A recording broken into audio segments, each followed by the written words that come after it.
Capres nomor urut 3 Ganjar Pranowo memaparkan 3 strategi untuk menurunkan harga bahan pokok. Strategi tersebut telah sukses diterapkan Ganjar saat menjabat Gubernur Jawa Tengah selama 2 periode. Capres berambut putih itu telah belusukan ke pasar tradisional di berbagai daerah di Indonesia dan kerap menerima keluhan ihwal naik turun harga bahan pokok. Program di Jawa Tengah itu pun akan diterapkan di tingkat nasional.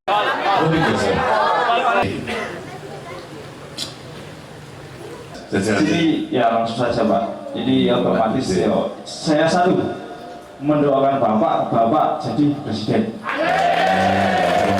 Alamin. Pokoknya amin tuh digorok pendukungnya sopo. Nah, saya rakyatnya Pak, saya minta Bapak presiden kesini lagi terrealisasi Pak. Karena presiden masuk ke desa itu otomatis membawa dampak besar. Dan ini jelas, ini yo diperbarui lagi Pak. Pertama, pendataan lahan petani dan petaninya. Yang kedua, peta komoditas Indonesia. Sehingga bicara ketahanan pangan dan kedaulatan pangan, juga bicara diversifikasi pangan. Maka saya katakan, yuk kita kembali pada kekuatan lokal. Maka kalau itu semua sudah terdata dengan baik, input-outputnya sudah terlihat, maka kita akan bicara kuantitas berapa yang bisa diproduksi sesuai dengan kebutuhan penduduk kita, sampai kemudian kalau sisa ekspor. Sampai titik itu, maka kita mulai bicara saprodi-saprotannya, apa yang diperlukan untuk sarana produksinya dan pertaniannya, maka modernisasi tidak bisa dihindari, termasuk kemudian menyiapkan pupuk, obat, alsintanya ya selama proses sampai keluar menjadi produk, dan itu butuh off-takernya. Off-takernya itu ada 2, yang kalau negara mau terlibat pengamanan 1 Bulog, yang kedua sistem logistik daerah. Nah ini yang kita pernah praktekkan di Jawa Tengah. Maka dengan pendataan sistem yang lebih baik atau satu data pertanian Indonesia, maka insya Allah basis data ini akan lebih mudah untuk kita bisa gunakan dalam pengelolaan ketahanan sampai pada kedaulatan pangan kita. Untuk pembelian fungsi Bulog sendiri itu seperti apa? Iya, menurut saya dikembalikan pada fungsi awal. Kalau zaman dulu ada terkena 9 bahan pokok yang dikuasai oleh negara, kuasai lagi.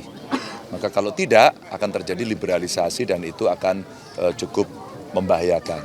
Ya, karena banyak komoditas akhirnya kita sangat bergantung pada harga dan pasokan dari luar. Kalau kita bisa produksi, kenapa tidak? Tapi kalau kita kurang, ya seoptimal mungkin yang bisa kita produksi, kita bikin sendiri. Itulah berdikari. Ya.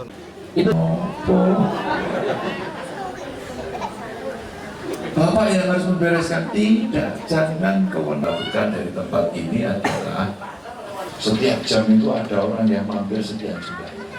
Karena yang ada di sini. Mendapat syafaat ibun Kanjeng Nabi Muhammad. Bismillah, alhamdulillah, la haula wala quwata illa billah. Mabada yang terhormat Bapak Haji Ganjar Pranowo selaku karena sudah secara umum pada sore hari ini berkumpul di Silatri. Silatri ini rest area yang tempat untuk istirahat antara dan saya mau menyampaikan salam dari Bapak Kepala Desa, yaitu Bapak Ahmad milik Bumdes di atas sana Pak. Sampai gunungnya lah. Iya. Terus mantap. Ya. Mbak siapa mau jenengnya sih? Rita. Mbak Rita.